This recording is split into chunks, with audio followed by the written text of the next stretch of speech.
జై శ్రీరామ్. అందరికీ నమస్కారం.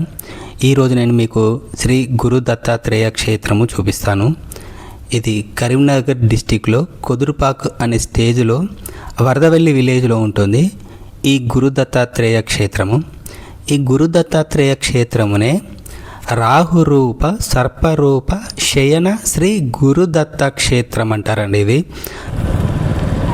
ఇప్పుడు మీరు చూస్తున్న stage Kudurupaka junction. So Karimnagar నుంచి కుదురుపాక జంక్షన్ వచ్చేసి 25 కిలోమీటర్స్ ఉంటుంది. సో ఈ బ్యాక్ సైడ్ కనిపించేదంతా కుదురుపాక. సో ఇక్కడ దిగగానే మీకు ఈ బోర్డు కనిపిస్తుంది, శ్రీ దత్తాత్రేయ స్వామి దేవాలయము వరదవెల్లి. సో ఇలా స్ట్రైట్గా వెళ్ళాలి, ఒక 2.5-3 కిలోమీటర్స్ ఉంటుంది. సో ఇలా స్ట్రైట్గా వెళ్తే ఇది వేములవాడ రూట్, ఇది కరీంనగర్ నుంచి వచ్చే రూట్ ఇది. మనం ఈ వీడియోలో 3 విషయాలు మాట్లాడుకుందామండి. ఒకటి వరదవెల్లి విలేజ్ గురించి, రెండవది వచ్చేసి దత్తాత్రేయ జన్మరహస్యము, మూడవది వచ్చేసి ఇక్కడ ఏదైతే పుణ్యక్షేత్రం ఉందో ఆ రాహురూప దత్తాత్రేయ టెంపుల్ గురించి మాట్లాడుకుందాము. దీనికంటే ముందు మీకు దత్తాత్రేయ జన్మరహస్యము ఒక చిన్న షార్ట్ స్టోరీ లాగా చెప్తాను.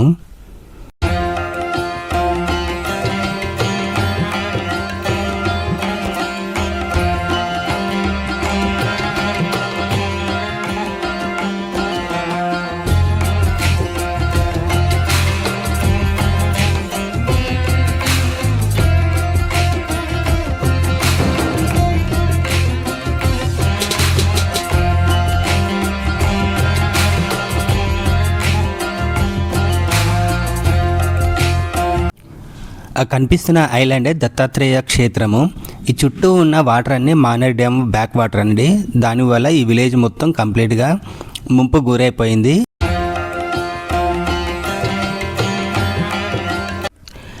అయితే దత్తాత్రేయ జన్మ రహస్యం ఏంటంటే, ముగ్గురు అమ్మలకి పార్వతీమాత, సరస్వతి, లక్ష్మీమాతకి ఎవరు ఎక్కువగా భక్తిగా ఉంటారనేది డౌట్ వస్తుంది. అలా డౌట్ వచ్చినప్పుడు త్రిమూర్తుల దగ్గరికి వెళ్ళి అడుగుతారు ఎవరు ఎక్కువ భక్తిగా ఉంటారు అన్నట్టుతో. ఆ ముగ్గురు కూడా అనసూయదేవి అని చెప్తారన్నట్టు. సరే ఒకసారి వెళ్ళి పరీక్షించండి అని ఆ అమ్మవార్లు అయ్యవార్లకి చెప్తారన్నట్టు. వెంటనే ఆ స్వాములు ముని వేషంలో అనసూయ దగ్గరికి వెళ్ళి భిక్షాటన కోసము అనసూయ దగ్గరికి వెళ్తారు. భిక్షం స్వీకరించడానికి అనసూయదేవికి ఒక కండిషన్ పెడతారు, నగ్నంగా ఉండి భిక్షం వేయాలని. వెంటనే అనసూయదేవి వాళ్ళని పిల్లలుగా మార్చేసి పాలు తాగిస్తుంది అన్నట్టు. తర్వాత అమ్మవార్లు వచ్చి చూసి షాక్ అవుతారు, ఇంత చిన్న పిల్లలుగా అయిపోయారేంటి అని. వెంటనే అనసూయదేవి వాళ్ళని పెద్దవాళ్ళుగా మార్చేసిన వెంటనే ముగ్గురు త్రిమూర్తులు అనసూయదేవికి ఏం వరం కావాలో అని కోరుకోమని ఆ వరం ఇస్తారు. అప్పుడు అనసూయదేవి త్రిమూర్తి అంశంతో నాకు ఒక పుత్ర సంతానం కావాలని కోరుకుంటుంది. తర్వాత ఒకరోజు అత్రి మహాముని అనసూయదేవి పొలం దున్నుతుండగా ఒక పెట్టెలో దత్తాత్రేయ స్వామి 3 తలలతో 6 చేతులతో జన్మిస్తాడన్నట్టు.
ఈ క్షేత్రమేనండి రాహురూప సర్పరూప శయన శ్రీ గురు దత్తాత్రేయ క్షేత్రం అండి.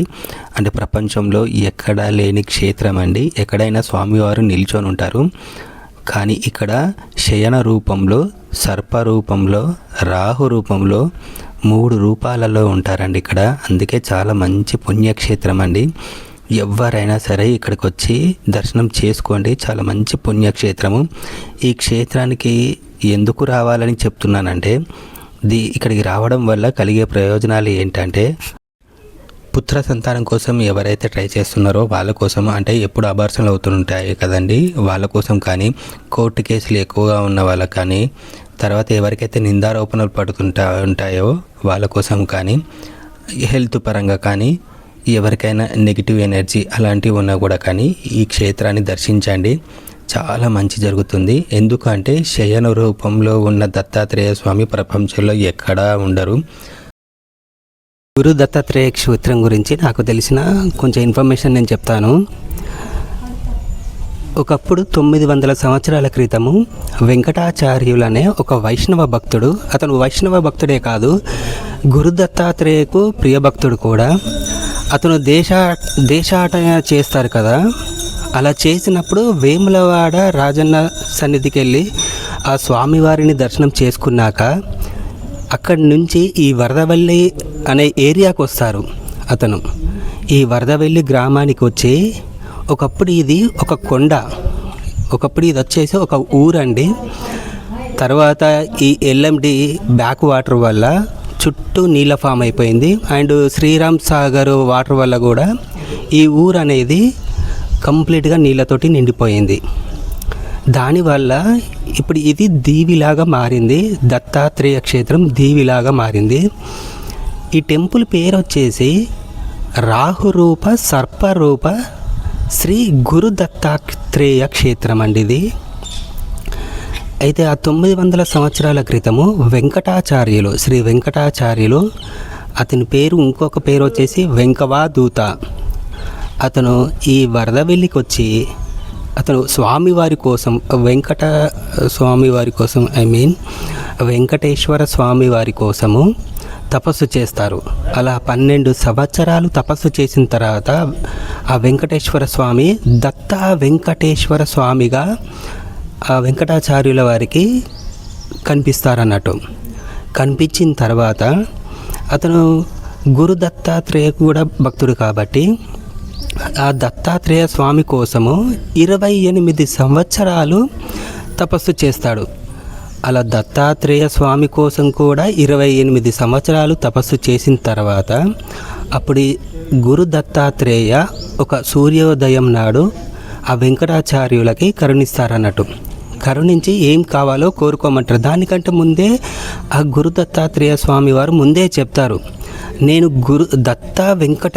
వెంకటేశ్వర స్వామిగా మీకు కనిపించినా కూడా మళ్ళీ నా కోసం మీరు తపస్సు చేయడం అనేది నాకు నచ్చి మిమ్మల్ని కరుణిస్తున్నానని ఆ వెంకటాచార్యుల వారికి చెప్తారన్నట్టు. అలా చెప్పిన తర్వాత అప్పుడు వెంకటాచార్యుల వారు ఒకటే ఒక కోరిక కోరుకుంటారు, నన్ను మీలో ఐక్యం చేసుకోండి అని ఒక కోరిక కోరుకుంటాడు.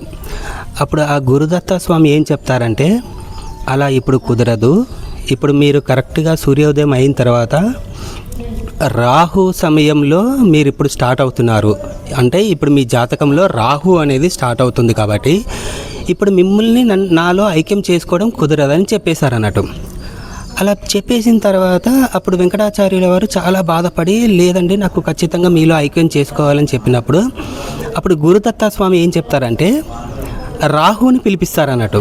రాహుని పిలిపించి, అంటే రాహు గారు ఏం చేస్తారంటే, అంటే మిగతా రాశుల వారిది ఏదైనా సరే ఆ కర్మఫలాన్ని అనుభవించాలి, కానీ రాహు కర్మఫలం అనేది చాలా కఠినంగా ఉంటుంది.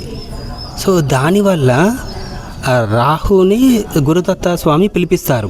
పిలిపించిన తర్వాత వెంకటాచార్యుల గురించి చెప్పిన తర్వాత ఆ రాహు ఏం చెప్తారంటే, స్వామి ఇక్కడ నా శక్తి అనేది ఎలా పనిచేయదు, ఎందుకంటే ఇక్కడ మీరు ఉన్నారు కాబట్టి నా శక్తి అనేది పనిచేయదు, కాబట్టి అది మీరే పూర్తి చేయగలరు అని చెప్పేసి రాహు అక్కడి నుంచి వెళ్ళిపోతారు. అప్పుడు ఏం చేయాలో అర్థం కాక శ్రీ గురుదత్త స్వామి వారే ఒక నిర్ణయానికి వస్తారు. సరే, నేనే రాహురూప సర్పరూప శ్రీ గురు దత్తాత్రేయునిగా అవతరిస్తాను అని చెప్పి స్వామివారు అంటే ప్రపంచంలో మీకు ఎక్కడా కనిపించదండి. దత్తాత్రేయుల స్వామివారు శయన రూపంలో ఉండడం అనేది మీకు ఈ ప్రపంచంలో ఎక్కడా ఉండదు. ఒక వరదవెల్లి ఏరియాలో మాత్రమే ఈ రాహురూప శయన రూప దత్తాత్రేయ స్వామివారి విగ్రహం కనిపిస్తుంది. అంటే పడుకొని ఉంటారు. ఆ విగ్రహాన్ని గమనిస్తే మనకు స్వామివారి కింద జంట పాములు కూడా కనిపిస్తాయండి. అది చాలా విచిత్రం, చాలా అద్భుతం అండి. ఇక్కడ ఆ విధంగా స్వామివారి ఇక్కడ రాహురూప సర్పరూప శయన శ్రీ గురు దత్తాత్రేయ క్షేత్రంగా వెలిసారండి. అప్పటి నుంచి ఈ దత్తాత్రేయ క్షేత్రం అనేది చాలా పుణ్యక్షేత్రమైంది. ఒకప్పుడు వేములవాడకి వెళ్ళాలి అంటే భక్తులు అందరూ ఈ దత్తాత్రేయ స్వామిని దర్శనం చేసుకొని వెళ్ళేవాళ్ళు. తర్వాత కాలక్రమేణంగా అది మెల్లిమెల్లిగా తగ్గిపోయింది. ఇప్పటికీ వస్తున్నారు, తెలిసిన వాళ్ళు మాత్రమే వస్తున్నారు. తెలియని వాళ్ళు డైరెక్ట్గా స్వామివారి వేములవాడకి వెళ్ళి స్వామివారిని దర్శనం చేసుకుంటున్నారు. కానీ తెలిసిన వాళ్ళు మాత్రము ఈ దత్తాత్రేయ స్వామి దర్శనం చేసుకున్నాకనే వేములవాడకి వెళ్తారండి. ఇది ఈ వరదవెల్లిలో ఉన్న శ్రీ గురు దత్తాత్రేయ క్షేత్రం చరిత్ర అండి. ఇది జై గురుదత్త. సో స్వామివారి వెనకాల నింబ వృక్షాలు ఉంటాయి. సో దాని గురించి మీకు చెప్తాను. 3 నింబ వృక్షాలు ఉంటాయండి. సో ఈ కనిపించేదే 3 నింబ వృక్షాలు. అంటే స్వామివారు ఎప్పుడైతే వెలిసారో అప్పుడే 3 నింబ వృక్షాలు కూడా స్వామివారు స్వయంగా ఆవిర్భవించేటట్టు చేశారు. ఈ ముడుపులు కట్టిన నింబ వృక్షాలండి. ఎవరైనా సరే వచ్చినప్పుడు ఈ నింబ వృక్షాలకు కూడా దర్శనం చేసుకోండి, చాలా పవర్ఫుల్. ఇది గుడి వెనకాల ఉంటుంది నింబ వృక్షాలు.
శుభకరణ స్వస్తి గురుదేవ దత్తాత్రేయ సన్నిధానం కలియుగ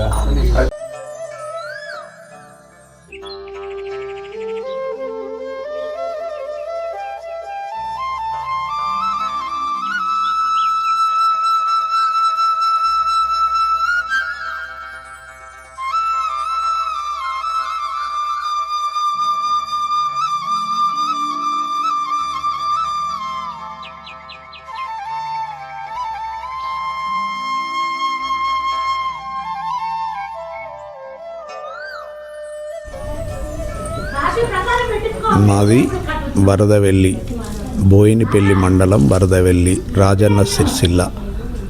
మాది వరదవెల్లి విలేజ్ ముంపునకు గురైంది. ఈ మధ్యనే మిడ్మానేర్లో ముంపునకు గురైంది. ఇది సనాతన, అంటే ఇది ఎవరో విగ్రహం పెట్టినటువంటిది కాదు. సనాతన అంటే వెనుకట, అంటే మా తాతలు వాళ్ళ తాతలు కూడా తెలియదు. ఇక్కడ ఒక వేప చెట్టు ఉంటుంది, 3 వేప చెట్లు ఉంటావు. ఇక్కడ ఒక తపస్సు యోగి అనే అతను తపస్సు చేస్తే భగవంతుడు దర్శనమిచ్చి శిలగా మారి పడుకొని ఉన్నాడు దత్తాత్రేయ స్వామి. ఇక్కడ ఎక్కడ కూడా ప్రపంచంలో ఏడలేని విధంగా మేము చిన్నపిల్లలప్పుడు, అంటే దాదాపు 80-75లో కూడా మేము చూసినాము. అప్పుడు కూడా అలానే పడుకొని ఉన్నారు, ఇవాళ కూడా అలానే ఉన్నారు. వరదవెల్లి వారికి దత్తాత్రేయ స్వామి ఆరాధ్య దైవం. ఈ మధ్యలో అంటే మనము దాదాపు గడిచిన 45-46 సంవత్సరాల నుండి ప్రతి డిసెంబర్లో దత్తాత్రేయ స్వామి జయంతి వస్తుంటుంది. దానికి 3 రోజులు అన్నదాన కార్యక్రమం ఉంటుంది. మెయిన్గా దత్తాత్రేయ స్వామి జయంతికి డిసెంబర్లో మనం 3 రోజులు అన్నదాన కార్యక్రమం ఉంటుంది. అందులో 21 క్వింటాల రైసు మనం అన్నదానం చేయబడుతున్నది. 15,000 నుండి 20,000 మంది భక్తులు హైదరాబాద్ నుండి కానీ, నిజామాబాద్ నుండి కానీ, మహారాష్ట్ర నుండి కానీ, కర్ణాటక నుండి కానీ వస్తున్నారు. అధిక సంఖ్యలో పాల్గొని ఈ దైవ కార్యంలో పాల్గొని వారి వారి కోరికలు ఆ భగవంతుడు తీరుస్తున్నాడు కాబట్టి అధిక సంఖ్యలో భక్తులు పాల్గొంటున్నారు. ప్రతి పౌర్ణమికి అన్నదాన కార్యక్రమం అంటే అన్నదానం పెట్టాలి అంటే ఇక్కడ ఒక రిజిస్టర్ ఉంటుంది. ఆ రిజిస్టర్లో మీరు పేరు నమోదు చేసుకుంటే సీరియల్ నెంబర్ ఉంటుంది. ఏ పౌర్ణమికి ఎవరు పెట్టాలో మేము ఫోన్ చేసి మీకు చెప్తాము, అప్పుడు మీరు చేయాలి. అది మన సంకల్పం. ఇక్కడ ఉన్నది ఏంటంటే దత్తాత్రేయ స్వామి స్వయంమున ఉన్నాడు. పక్కనే మనకు వెంకటేశ్వర్ల స్వామి గుడి కూడా ఉన్నది. వారిని దర్శనం చేసుకుంటున్నారు. అధిక సంఖ్యలో భక్తులు వస్తున్నారు. వారి గురుదత్త, శ్రీ గురుదత్త, దామ్ దత్తాత్రేయ భగవానికి జై.